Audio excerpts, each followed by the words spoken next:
Reddit pregunta: ¿qué te hace pensar al instante que alguien tuvo una infancia traumática? 1. Se disculpan por todo. Absolutamente todo. Aunque no hayan causado el asunto. Se disculpan porque en algún punto el perdón fue la primera línea de defensa. 2. No pueden evitar soltar bromas o tratar de aligerar el ambiente cuando todo se va al carajo.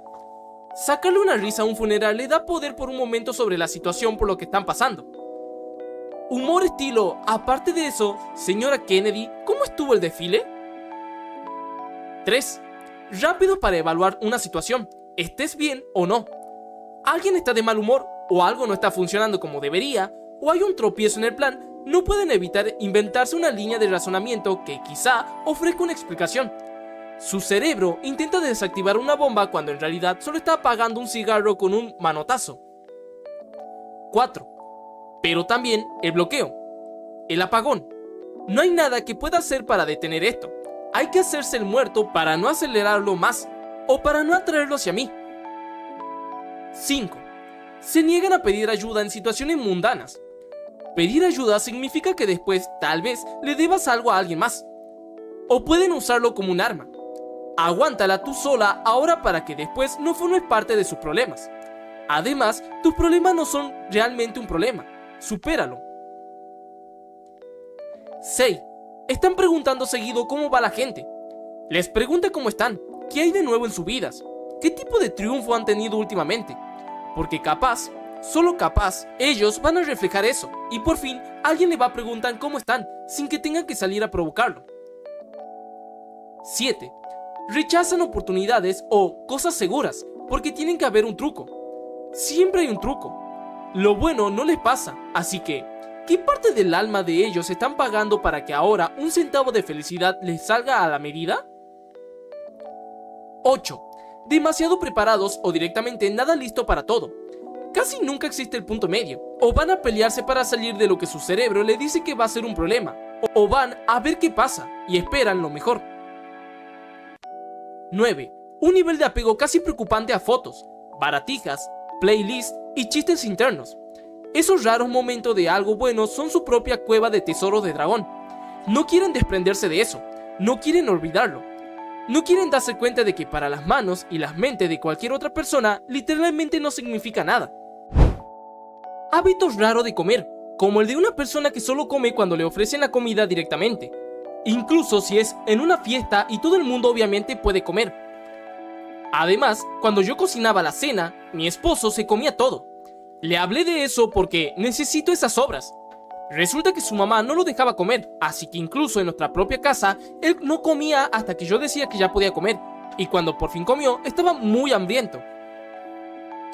Mis padres se separaron cuando yo era chico, más o menos cuando tenía 5 años. Mi mamá se quedó con la custodia de nosotros, los niños. Fue después de la separación cuando se convirtió en este monstruo abusivo, psicótico y con problemas mentales. Ella nunca se comportaba así antes de la separación. Algo de eso tiene que haberle empeorado el estado mental. Cuando yo ya tenía 20 años o era 30 años, un día estaba pasando el rato con mi tío, que me conocía desde que nací, en un centro comercial. De la nada comentó de que de niño yo era feliz, alborotado, inquieto, activo, sociable, siempre con mucha energía. Pero ahora, siendo adulta, creo que siempre estoy tan triste y callada. Apenas digo un par de palabras en todo el día. Cómo miraba el piso mientras caminaba. Luego me preguntó por qué era eso. ¿Qué me había pasado? Me encogí de hombros y dije que no sabía. Pero eso fue una mentira. Yo sí sabía. Mi mamá abusiva pasó tantos años gritándole y pegándole a esa niña tanto que al final la ahuyentó, dejando en su lugar una cáscara vacía de mujer. Se mantienen tranquilos durante una crisis, pero al mismo tiempo están hiperalertas y pendientes de los detalles más sutiles del entorno, que la mayoría de la gente pasaría por alto.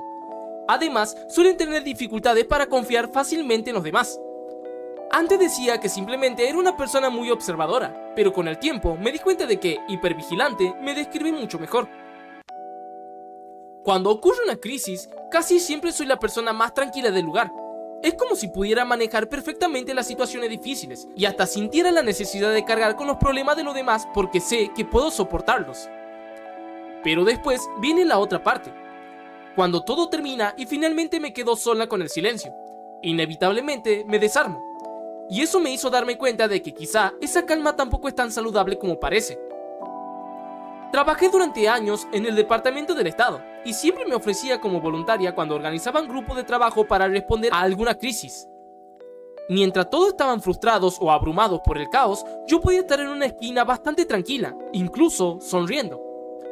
Era como si, de repente, el mundo exterior se pareciera al mundo que siempre había tenido dentro de mi cabeza. Me sentía como en casa. Aunque, sinceramente, ojalá hubiera reaccionado de otra manera. Tuve una crianza bastante traumática, y cuando ocurre una crisis, puedo ponerme cortante porque veo que los demás intentan minimizarla o actuar como si no fuera tan grave. Y yo pienso, no, si es una crisis. Sé exactamente cómo se siente una situación realmente peligrosa. Claro que también me pregunto si esto depende de qué tipo de crisis. Las únicas situaciones realmente graves que me han tocado directamente han sido emergencias médicas con mis hijos y problemas financieros.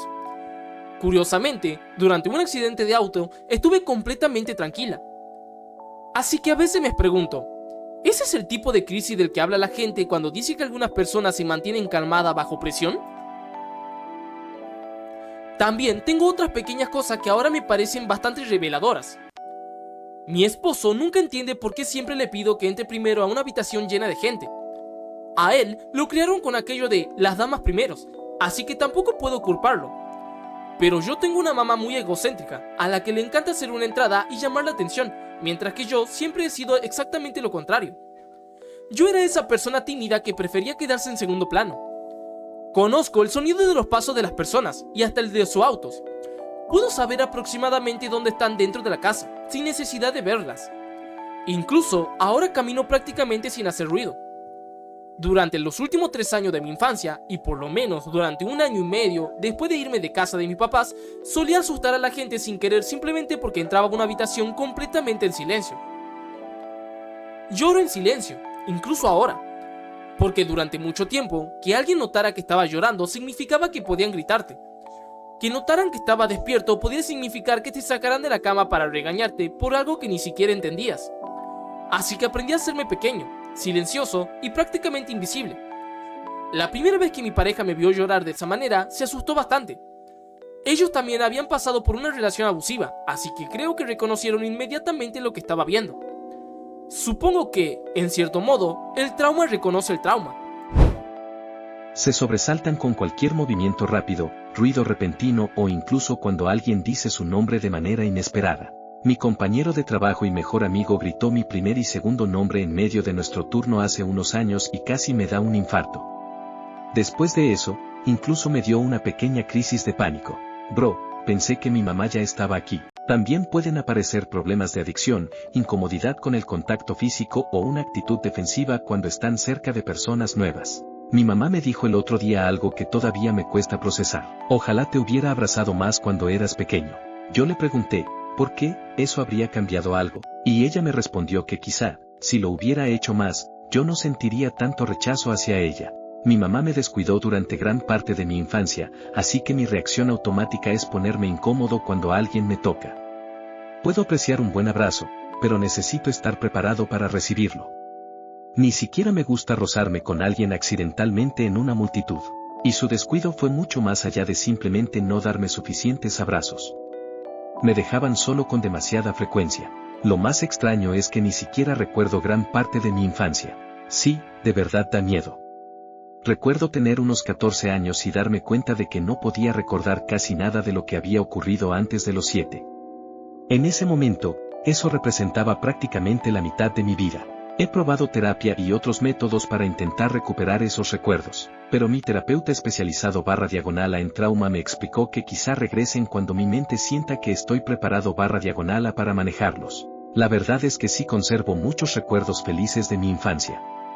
Por eso a veces pienso que quizá mi mente simplemente bloqueó las partes que eran demasiado difíciles. Mi hermana me contó que nuestra mamá solía pegarnos cuando éramos pequeños, pero yo ni siquiera tengo recuerdos de eso. Otra señal puede ser tener un sistema nervioso constantemente hiperactivo. Odio esto.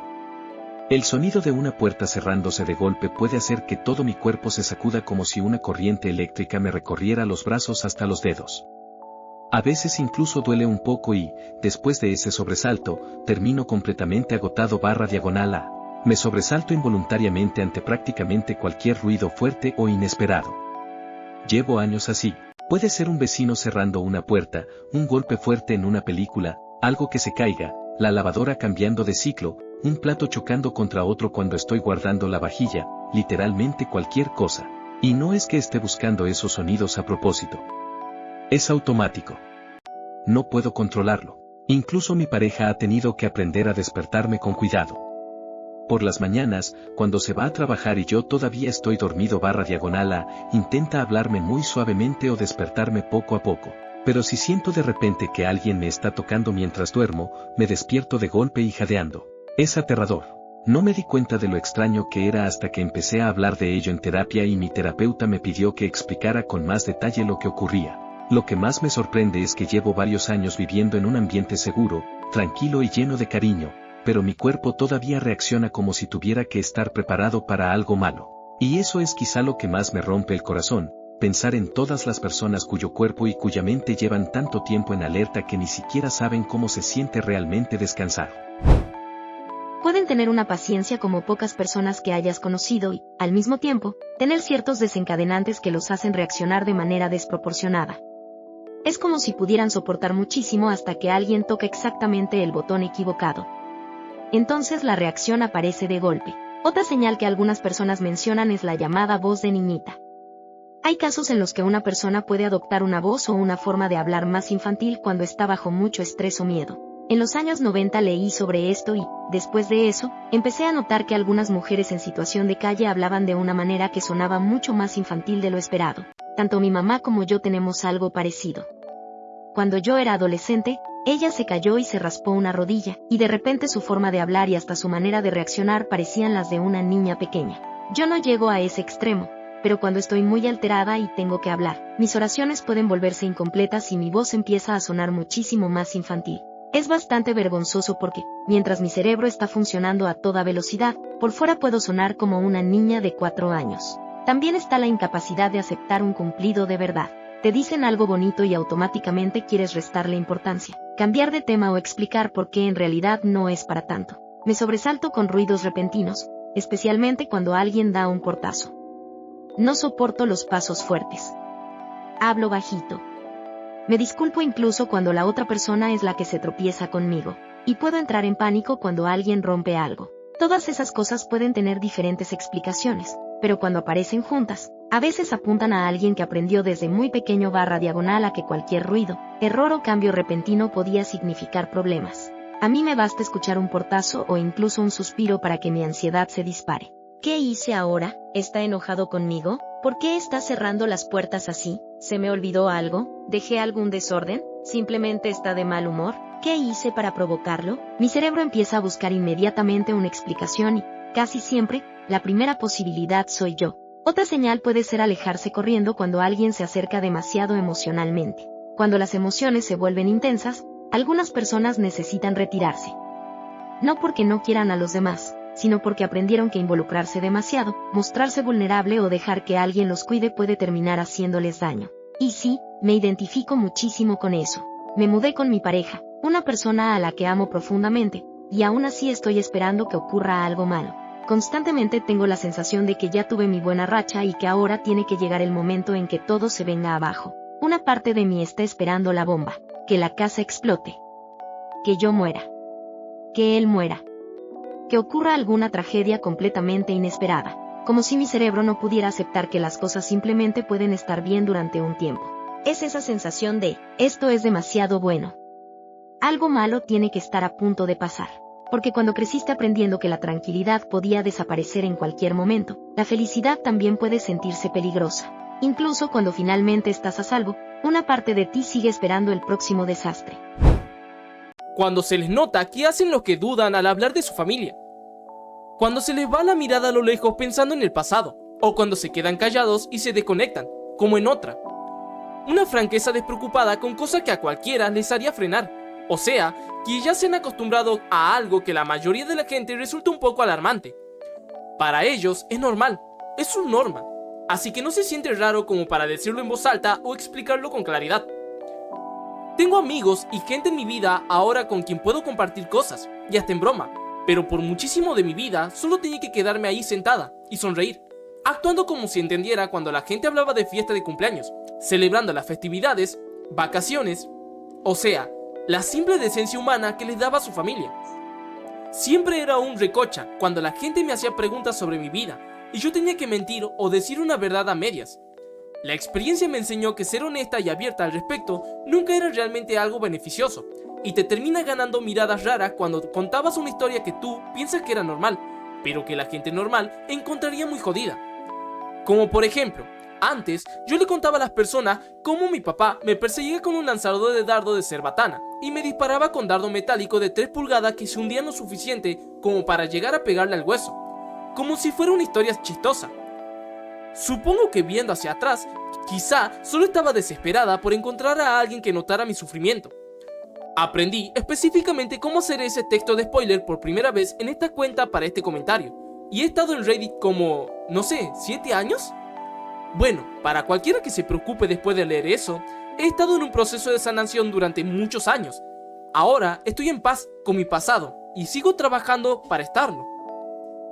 Mi mamá fue abusada gravemente. También era abusiva conmigo. Cada tanto me hacía cosas traumáticas que le habían pasado y lo hacía con mucha franqueza y toda tranquilidad, como si nada. Por ejemplo, me dijo que le habían abusado cuando era más joven, y lo dijo como si no fuera para tanto. No es solo que esté normalizando el evento traumático, se está desconectando de sus propias emociones respecto a lo que pasó. Como alguien que trabaja con gente que muchas veces tienen traumas del pasado, diría que muchas veces son súper buenos leyendo a las personas, y al mismo tiempo interpretan las señales de forma más negativas, en cuanto a ellos, de lo que hace falta. O sea, digamos que yo llego estresado por algo que pasó antes. Se van a dar cuenta aunque yo trate de ocultarlo. Pero luego van a pensar que es porque no quiero verlos o algo así. Aprendí a comunicarme de forma abierta, honesta y clara. También hacia afuera se ve todo normal, pero a la vez estoy estresado a nivel de locos. Un estoque o afilado con mucho sentido de humor. O sea, la gente más ingeniosa y más chistosa que hayas conocido. En lo personal, nunca he conocido a alguien con esas cualidades que no haya tenido una infancia de verdad malísima, por culpa de familiares disfuncionales, o una enfermedad, o algo por el estilo. Tal vez es pura casualidad con la gente que yo he conocido, o capaz es un mecanismo de afrontamiento que desarrollaron. A la mierda, las bromas ayudaban en ese entonces. Tenía poder sobre las cosas y todo era solo una broma. Mi mejor amigo inventó la broma más graciosa y más específica de todas sobre el divorcio de mis papás y todo el caos con mi papá abusivo. Y nos reíamos un montón. Estaba bueno, justo lo que yo necesitaba, y siempre voy a quererlo por eso. Me debe un K y la verdad me da igual. Si alguien se disculpa constantemente por cosas que realmente no requieren una disculpa. Lo siento, no fue tu culpa. Por favor, no te enojes. Es una de esas cosas que pueden parecer un simple hábito hasta que descubre de dónde viene. Me mudé de casa apenas terminé la secundaria. Y, aunque estuve casada con el hombre más increíble del mundo, todavía me disculpo demasiado. Ya no tengo relación con mi mamá, pero su abuso dejó huellas que parecen aparecer en prácticamente todos los aspectos de mi vida. Últimamente he estado conociendo un grupo nuevo de personas, y uno de ellos no deja de señalarme cada vez que me disculpo por algo. Cada vez que se me escapa un perdón, hace algún comentario al respecto. Lo que no se da cuenta es que hay dos cosas importantes. Primero, estoy muchísimo mejor de lo que solía ser. Y segundo, cuando me señala y le da tanta importancia, termino entrando en mi propio pequeño espiral de ansiedad. Entonces me pongo todavía más nerviosa y paradójicamente termino disculpándome aún más. Siempre parece bastante exagerado cuando lo digo, y ya estoy empezando a sentirme tensa cuando estoy cerca de él, porque no quiero molestarlo. Tengo 28 años y todavía estoy lidiando con esto. También hay personas que me han dicho, no tienes que pedir perdón tanto. Sé que lo dicen con buena intención. Es algo amable que decir, pero mi primera reacción al escuchar eso es disculparme. E intentar desaprender un hábito que ni siquiera sabía que tenías hasta que llegaste a la adultez es muchísimo más difícil de lo que parece. Una vez, un amigo me dijo que dejara de disculparme simplemente por existir. Básicamente me estaba diciendo que no tenía que pedir perdón por ocupar espacio, necesitar cosas o cometer pequeños errores. Y yo le respondí algo como, es que siempre tuve que disculparme por existir. Nos quedamos los dos en silencio. Creo que esa frase nos sorprendió a ambos, pero también nos dolió bastante. Otra señal es pedir perdón y dar las gracias por absolutamente todo. Me disculpo demasiado y agradezco demasiado.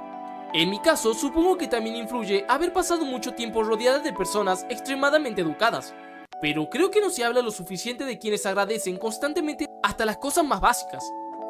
Cuando creciste en un ambiente donde la amabilidad era poco frecuente, un gesto normal puede sentirse enorme. Un favor pequeño, que alguien tenga paciencia contigo o que simplemente te trate con respeto, puede sentirse como algo que necesitas agradecer una y otra vez. Porque durante mucho tiempo aprendiste a esperar exactamente lo contrario: frialdad, rechazo o que cualquier pequeño error tuviera consecuencias. Y luego están las máscaras cuidadosamente construidas. No puedo dejar que la gente vea lo mal que realmente me siento por dentro, así que sonrío, saludo, hago bromas y actúo como si todo estuviera perfectamente bien. Sonríe y saluda. Actúa normal, chicos. A veces, esa capacidad de parecer completamente tranquila y funcional frente a los demás no significa que la persona esté bien. Puede significar que lleva años aprendiendo exactamente qué cara poner para que nadie te note lo que está pasando debajo. Una muy grande es la independencia extrema, no querer depender de nadie, incluso cuando realmente necesitas ayuda. Y muchas veces esto va de la mano con intentar agradarle a todo el mundo. Por ejemplo, imagina que llegas tarde a una cita y sabes perfectamente que ya no vas a poder llegar a tiempo. La mayoría de la gente simplemente llamaría, avisaría, cancelaría o intentaría reorganizar el plan. Pero alguien con problemas para depender de los demás y con una fuerte necesidad de agradar puede pensar, de alguna manera tengo que hacer que esto funcione. Y termina haciendo malabares para evitar decepcionar a la otra persona, aunque eso termine complicando todavía más las cosas. También está la gente que pide perdón constantemente por cosas que ni siquiera son su culpa y que explica además absolutamente todo lo que hace. Si toman una decisión, sienten que tienen que justificarla. Si no están de acuerdo contigo, necesitan explicar durante 10 minutos por qué piensan diferente. Incluso si hacen algo de una manera ligeramente distinta, sienten que tienen que demostrar que existe una razón válida detrás. Otra señal puede ser un sentido del humor increíblemente oscuro o cruel, de esos que hacen que la mayoría de la gente se quede en silencio pensando, ¡ay, no! A veces el humor se convierte en una forma de hablar de cosas que de otra manera serían demasiado difíciles de procesar. También está la defensividad extrema. Cerrar una puerta muy despacio para asegurarte de que no haga ningún ruido. Caminar en silencio. Pensar demasiado antes de hablar. Tardar muchísimo tiempo en abrirte o confiar en alguien. En mi caso, eso es exactamente lo que todo el mundo me señala. Me cuesta muchísimo dejar entrar a las personas, incluso cuando racionalmente sé que no me han dado ninguna razón para desconfiar. Pero también existe el otro lado de la historia. Cuando una persona realmente ha trabajado en sanar su trauma, puede llegar a sentirse mucho más segura de sí misma. Puede sentarse junto a otra persona en medio de su desesperación sin sentir que tiene que arreglarla inmediatamente, y puede dejar de tomarse cada cosa como un ataque personal. Soy consejera especializada en trauma, y quiero decir algo sobre esto porque lo veo constantemente.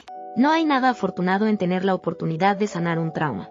Hay muchísimo trabajo detrás.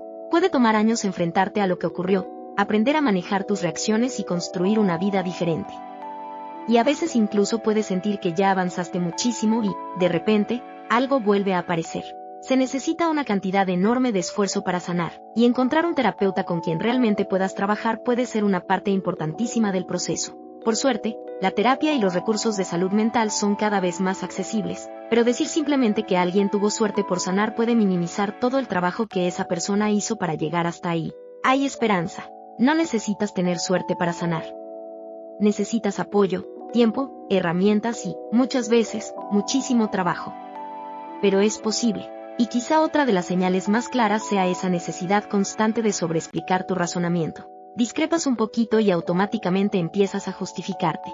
Sé que tú lo haces así, pero yo lo hice de esta manera porque, perdón, no quería decir que tu forma estuviera mal, solo que, sé que puede parecer raro, pero déjame explicarte. No necesariamente estás intentando convencer a la otra persona. A veces simplemente aprendiste que cualquier desacuerdo podía tener consecuencias, así que tu cerebro intenta prevenir el conflicto antes de que siquiera exista. Apagarse ante la mínima confrontación. Ponerse rígido cuando alguien los toca. Como son tan poco confrontativos, muchas veces terminan metiéndose en más problemas de los que tendría una persona promedio. He pasado por muchísimo trauma desde que tenía unos 9 años. Ahora tengo 36 y todavía me afecta prácticamente todos los días. A veces ni siquiera sé cómo cambiar ciertas reacciones que siento que están grabadas en mí. No tocarme es algo muy importante para mí, y la verdad, agradezco muchísimo tener amigos que ya lo entienden. En mi caso, viene de años y años de acoso durante mi infancia, tanto por parte de mis compañeros como de mis propios hermanos. Me molesta que todavía quede esa marca, aunque tengo ganas de leer El cuerpo lleva la cuenta, porque quizá me ayude a entender mejor por qué algunas cosas siguen afectándome. También está la gente que se siente incómoda con los cumplidos, con recibir consuelo o con los abrazos. No les gusta recibir regalos, pero sienten que tienen que darlos constantemente. Yo, por ejemplo, odio que intenten consolarme cuando estoy molesta. Una parte de mí siente que eso no debería estar pasando. Estoy acostumbrada a que, cuando expreso una emoción negativa, alguien me haga sentir culpable por tenerla. Durante mucho tiempo solo me sentí segura procesando mis emociones negativas cuando estaba completamente sola, o frente a una terapeuta que sabía que no iba a gritarme ni a juzgarme, pero que tampoco iba a intentar consolarme más allá de lo necesario. La verdad es que ahora estoy mucho mejor que antes. Al menos puedo sentir emociones sin terminar automáticamente en una espiral de culpa y rechazo hacia mí misma. Otra señal puede ser alguien que es extremadamente independiente en su vida cotidiana, pero que emocionalmente depende muchísimo de sus amigos cercanos o de sus relaciones. Aunque también puede ocurrir lo contrario, ser súper independiente en absolutamente todos los aspectos de la vida porque aprendiste desde pequeño que mostrar vulnerabilidad no era seguro. Incluso puede pasar que alguien termine siendo muy dependiente en todos los sentidos. Supongo que cada persona desarrolla una forma diferente de sobrevivir. Siento que, para algunas personas, la trayectoria empieza con una dependencia enorme y, con los años, se transforma en independencia. El problema es que un trauma que nunca se procesa puede terminar alejando a la gente. Eso fue exactamente lo que me pasó a mí. Es más fácil convencerte de que eres independiente y no necesitas depender de tus seres queridos que admitir que tienes miedo de ser una carga. Así que te cierras, dejas de pedir ayuda y poco a poco terminas alejando a las personas que más quieres. Y esto es precisamente lo que más me afecta cuando pienso en las relaciones románticas. Soy extremadamente independiente en todos los sentidos. Tengo una buena carrera, puedo mantenerme por mi cuenta y también mantener a mis hijos en una zona donde el costo de vida es bastante alto. No necesito que alguien venga a rescatarme ni que se haga cargo de mi vida, pero en cuanto alguien realmente empieza a gustarme, siento que todo eso se desarma. De repente necesito su atención, su tiempo, su validación, su cariño, intimidad, prácticamente todo. Y ahí es donde aparece la contradicción. Por fuera puedo parecer una persona súper independiente, estable y segura de sí misma. Pero cuando alguien consigue atravesar esa barrera y realmente me importa, aparece una versión de mí que necesita muchísimo afecto y seguridad. A veces pienso que, en la superficie, parezco una muy buena opción para una relación. Pero cuando alguien empieza a conocerme de verdad, me pregunto si no terminará pensando, así que en realidad eres como todas esas personas de las que hablábamos. Supongo que esa es una de las partes más difíciles del trauma. Puedes aprender a sobrevivir por tu cuenta durante años, pero eso no significa que hayas aprendido a sentirte seguro cuando finalmente dejas entrar a alguien.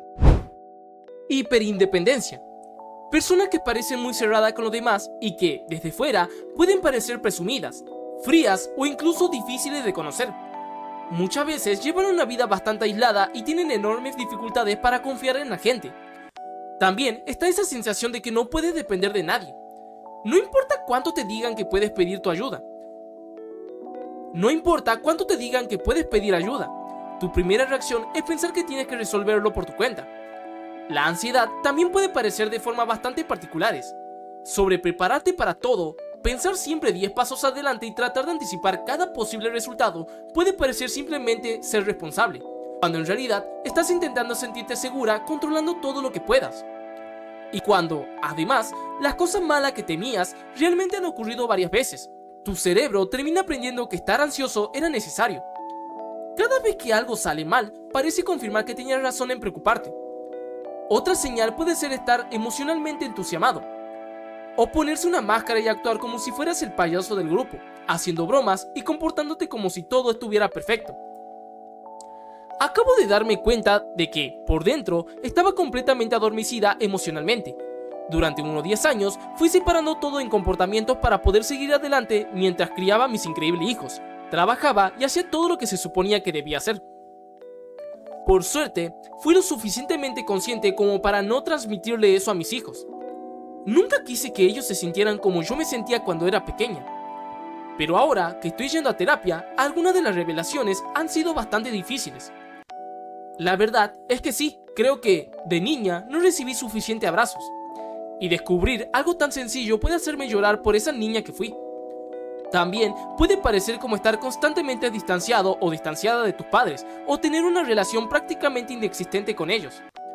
Y hay cosas aparentemente pequeñas que también pueden ser señales. Por ejemplo, no poder tomar una siesta porque simplemente no logras relajarte lo suficiente como para quedarte dormida durante el día. En mi caso, también se manifiesta como dudar muchísimo antes de hablar de cualquier cosa importante con mi esposo, con quien ya llevo 31 años de casado. Él es un hombre increíblemente dulce, pero yo crecí escuchando frases como «Eso es una tontería», «¿Para qué haríamos eso?» o «No podemos pagarlo». De hecho, gran parte de mi infancia estuvo marcada por la idea de que nunca había suficiente dinero y que cualquier cosa que necesitáramos era un problema. Así que incluso ahora, cuando quiero hablar con mi esposo sobre algo completamente normal, una parte de mí sigue esperando que me diga que es una tontería, que no tiene sentido, o que estamos pidiendo demasiado. Y eso es lo extraño del trauma. Puedes crecer, construir una vida completamente diferente y estar rodeada de personas que te quieren, pero ciertas partes de ti siguen esperando las mismas respuestas que aprendiste a temer cuando eras una niña o niño.